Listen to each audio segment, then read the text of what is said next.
Okay, basically what we're having here, we had a big change of leadership as far as the management here. A lot of Department of Corrections people came to the MSOP and replaced all the the people that were on DHS.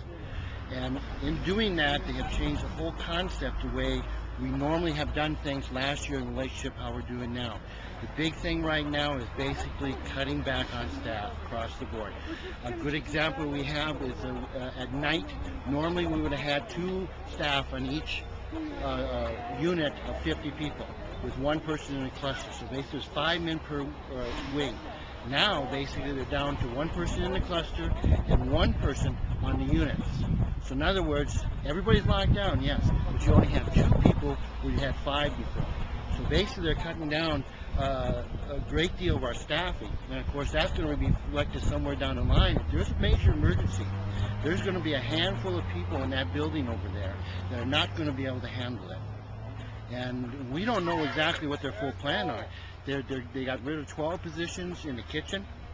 They're down to only 5 people that are actually working in the kitchen right now. They're bringing in, catering in food from the Department of Corrections, which we believe that's subcontracting it out, and that's why we are losing jobs in that. And we don't think that is right. And their whole mentality as far as public safety in relationship to what's going on here is just the fact that we are the first line of defense, and they've taken a lot of our bodies away from it, and now we're no longer there. And now what's going to happen further down the line, I really don't know.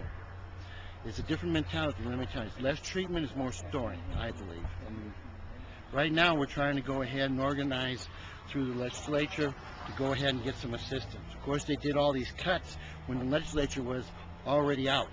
So there can be really ain't nothing they can do until January when it comes into effect. We anticipate possibly another cut somewhere in September or October. And I believe that's going to fall on our security counselors. And that's about it, I think.